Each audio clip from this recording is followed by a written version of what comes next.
Hi guys, so I am back with stage 2 after like a month. I am so sorry. I know I said I was gonna come out with this.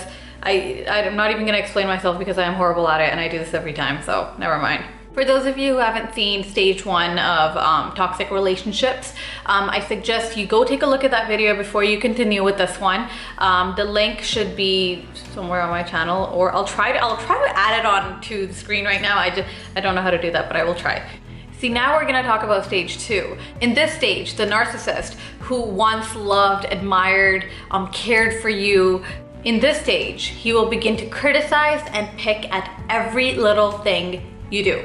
Don't seem to understand that criticizing somebody to the point where you're picking away at their self-confidence slowly is a form of abuse. See, all the love and attention he gives you, it begins to fade.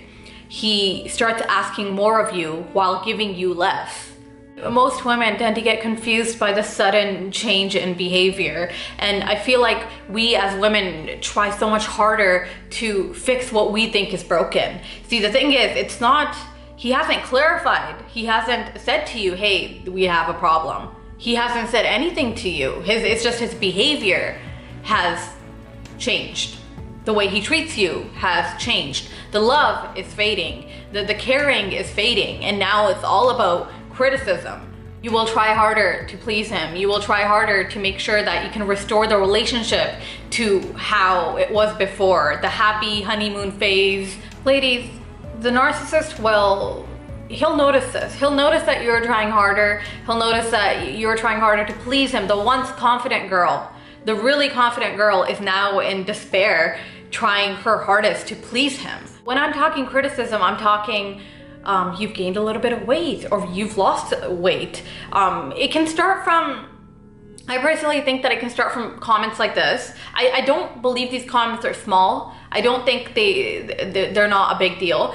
They are a big deal. However, there are other comments that the narcissist tends to make with time that are much, much more offensive. They start from, oh, you're gaining weight, maybe you should lose some weight, to, oh, she has an ass and you don't.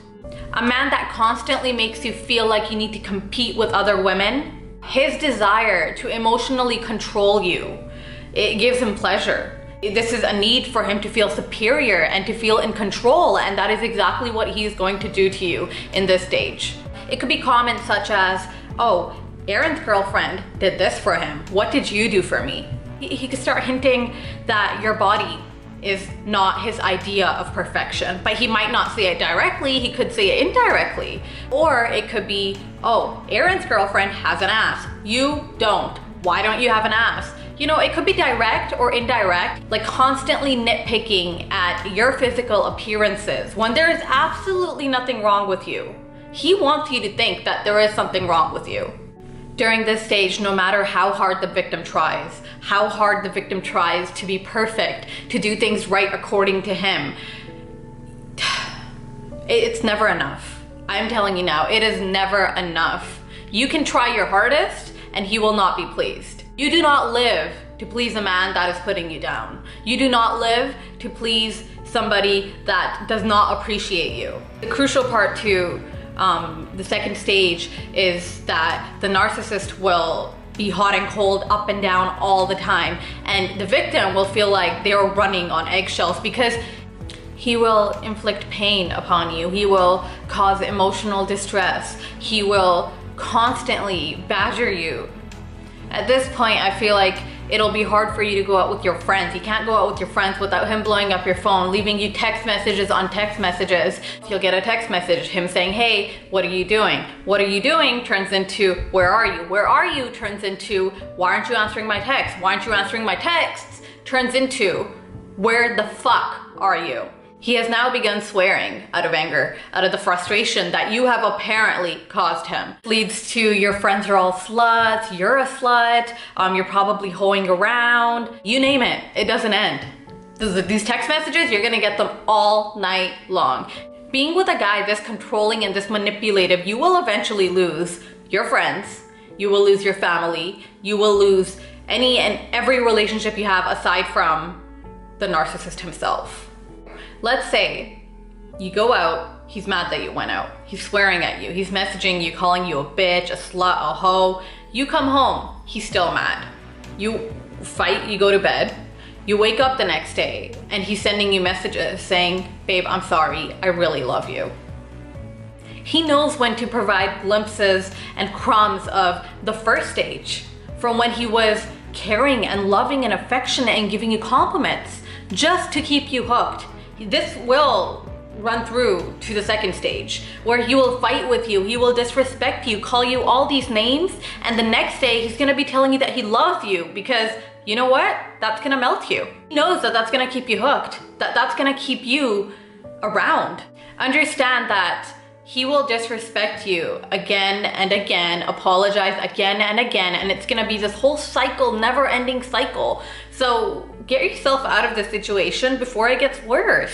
You will begin to lose yourself in the second stage. You will be so caught up in trying to please a guy that doesn't understand you or care for you like he used to, that you will lose any amount of self-respect that you once had for yourself. I am talking from experience when I tell you that it is not worth it. This kind of a relationship is not worth it. Get out. Insecure, manipulative, controlling men cannot stand their girlfriends having friends of the opposite sex. There is no way by the end of stage 2 that you will have any of these friends left.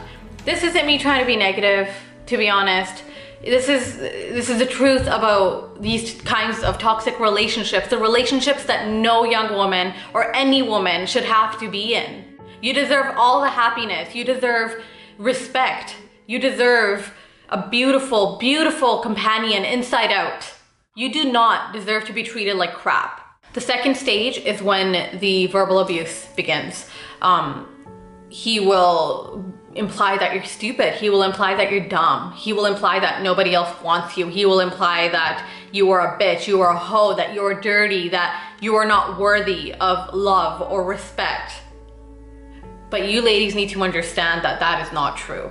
You are worthy of all the love in the world. You are worthy of respect. Respect is key in a relationship. Stage 2 is about him feeling superior. It's about him keeping control of you. So you understand that there are emotions involved and that you're in love with this man, but there is no way you can let anybody treat you like this, because if he is treating you like this now, he will treat you like this in the future. And trust me, it's not gonna just stay at, oh, you're a bitch, you're a hoe. It is gonna get worse. A guy that has anger issues to the point where he is verbally abusing you, there are chances that he will most likely physically abuse you in the future as well. The second stage is when you start questioning yourself. You start asking yourself, maybe he's right, maybe he's right, maybe I am stupid, maybe I am not good enough. Maybe I do need to change my appearance and how I look and how I live my life, because there must be something wrong with me for why he is telling me all these things. And the sad thing is, a lot of the time, he knows what he is doing, but you know when you take somebody for granted? That's exactly what's happening with you. You know, I have known of a lot of young women trying to get through school and toxic relationships, and it does not work well together.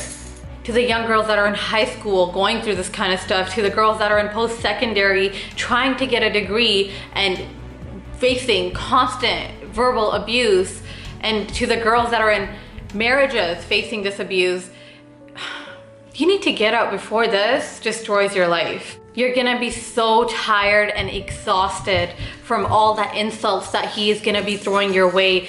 You will be emotionally exhausted. You'll feel it, trust me, you will. You might even promise yourself to make these changes that he wants you to make within yourself to shut him up. And that is so unhealthy. I'm telling you, it is so unhealthy for you. Honestly, you just lose a part of yourself being in this kind of a toxic relationship. You tend to take time off of school to work with these relationships. Girls tend to take time off of work to deal with this shit. And it's... If you see yourself taking steps backwards in life just to please a man, just to please this guy that you love or you care for, honey, is he really the right guy for you? You're just gonna start feeling the early, very early signs of depression and anxiety. Because one wrong thing that you say, make one wrong move, he is gonna be there to badger you with insults and tell you how pathetic you are. And that is the worst feeling in the world. Ladies, understand your value. Know your value. You are worth so much more than what he is making out of you to be. And this, ladies, was the second stage of a toxic relationship. I hope you can make decisions after watching this video, positive ones in fact. Never ever forget your worth. I am always replying to emails. I will leave my email in the caption below. And for the ladies that are currently going through toxic relationships and seeking advice, I hope this video was helpful to you. I hope you can find your way to the girls that are seeing early signs of a toxic relationship. I really hope this was helpful to you as well. Tune in for the third stage, which hopefully I will film and record in 2 or 3 weeks and hopefully post it up. Thank you so much for watching. Bye guys.